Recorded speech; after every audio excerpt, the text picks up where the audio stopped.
fais de la musique sous l'alias Simocel. Je suis DJ et producteur de musique. Je suis aussi à la tête d'un label qui s'appelle Temet.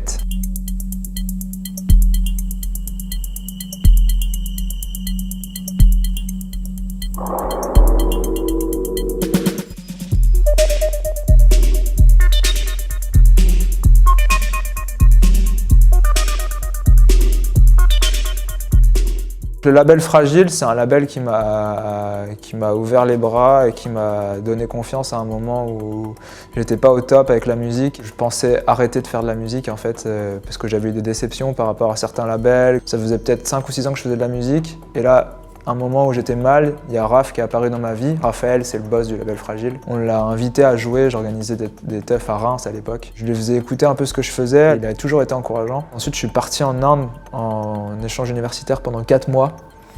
Et en revenant, le truc que j'ai envie de faire, c'est de la zik. J'ai fait de la zik à fond. Là, j'ai renvoyé des morceaux à Raph. Et là, il a décidé de signer certains de mes morceaux, dont Meteor Racer. Et ouais, en fait, Raphaël, c'était un peu la figure iconique à Nantes. C'est le premier à avoir ramené au Marès à Nantes, etc. Ça fait partie de ma formation, des DJ qui m'a pas mal aiguillé, des DJ qui m'ont aussi dynamisé complètement la ville nantaise. Donc en fait, c'était trop important pour moi de faire de la musique avec lui, de signer sur son label. On se retrouve tous, on est toujours potes, on continue à faire des teufs ensemble, à se voir. J'étais chez lui plusieurs fois pendant le confinement. Il y a ce truc hyper fort quoi, de famille. Tous les labels avec lesquels j'ai bossé par la suite, Livity, BFDM, et ce que je suis en train de faire avec Temet, en fait c'est un peu dans la même idée. Créer ensemble plutôt qu'aller chercher des signatures ou des artistes qui sont déjà installés.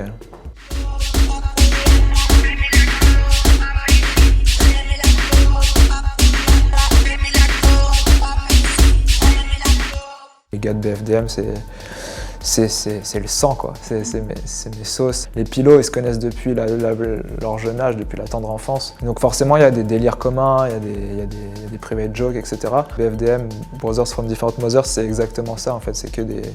C'est la grande colo quand on est avec eux. On a beaucoup tourné ensemble sur des showcases BFDM et à chaque fois, ça faisait partie de mes dates que j'attendais avec le plus d'impatience parce que je sais qu'à chaque fois, il y a ce côté vraiment où on s'amuse, quoi. Ils sont sérieux dans ce qu'ils font, on est tous sérieux dans la musique qu'on propose, mais en même temps, on se prend pas au sérieux et ça se ressent, je pense.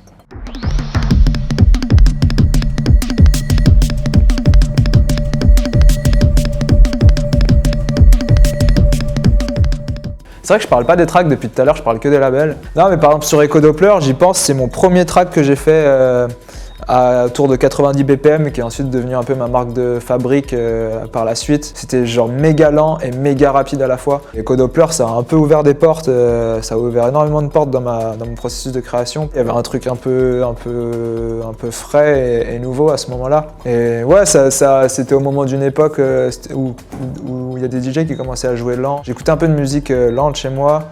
De musique club lente, mais en même temps je n'osais pas trop la jouer en club et là c'est là où il y a une espèce de vibe où les DJ ont commencé à jouer un peu plus lent et ah ouais en fait c'est possible de jouer lent en club et que ça marche. Et c'est là où ça a fait le cheminement sur ce disque.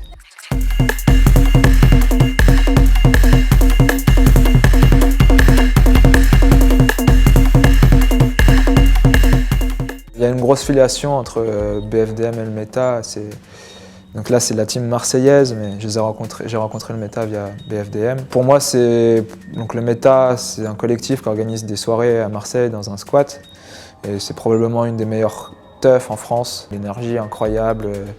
En fait, ça monte crescendo jusqu'à la fin de la soirée. Quand tu joues de 5 à 7, qui est un peu le moment où ça commence à retomber, en fait, là-bas, c'est le peak time. Donc, les gens sont de plus en plus fous. Et il y a une espèce de liberté qu'on retrouve dans peu d'endroits, en fait. J'ai fait un track un peu dans l'esprit du méta, rapide, à 160 BPM.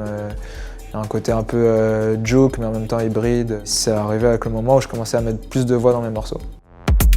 والخشب من تحتي والصلب باللين والخشب من تحتي. C'est le dernier projet en date que j'ai sorti, projet avec Abdullah, un vocaliste. Ça faisait longtemps que je voulais travailler avec de la voix. Abdullah, c'est quelqu'un de hyper talentueux dans l'improvisation, il vient de la scène jazz. Et donc là, pour ce morceau, on avait des drums qu'on aimait bien tous les deux, que j'avais faites, sur lequel il a commencé à chanter. Il chantait, il y a un truc qui se passait, mais c'était un peu, il manquait de tension. Et à ce moment-là, j'ai sorti un synthé, je me suis mis à jouer en même temps que lui, donc c'était un morceau, on était tous les deux en impro pour le coup. Et après, on a rajouté un peu de vocodeur sur sa voix à certains moments. C'était un peu le gros débat parce que lui, il vient pas de cette scène-là, il avait peur d'être un peu jugé par rapport à ça. J'ai un peu poussé pour qu'il y ait cette petite touche vocodeur. Et c'est trop bien qu'il y ait juste une touche, justement, et que ce soit pas sur tout le morceau, comme ça il y a un côté un peu plus fin et moins on veut à tout prix utiliser le vocodeur parce que c'est le truc du moment. Je dis vocodeur, mais c'est autotune en fait. واخترتني عيان اخترت لي بحران واخترت لي عيان.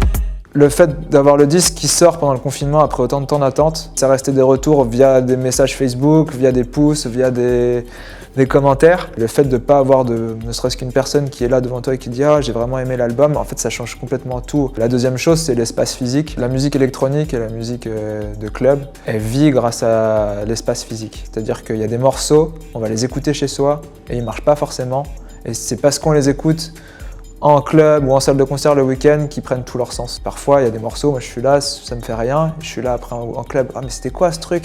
Ah ok, c'était le truc que j'ai entendu le mercredi juste avant. Et donc il y a plein de disques qui vivent justement par le bouche à oreille et par les salles, donc pas forcément par les médias. Les médias, ça représente qu'une part infime de ce qui peut sortir et des succès qu'il peut y avoir. On a travaillé sur un live, c'est la première fois que je faisais du live. L'idée, on a bossé longtemps sur ce live, donc l'idée c'était vraiment de le présenter. Je le sens vraiment là, le disque on est booké pas mal cet été pour présenter le live. Bah, ça fait du bien en fait.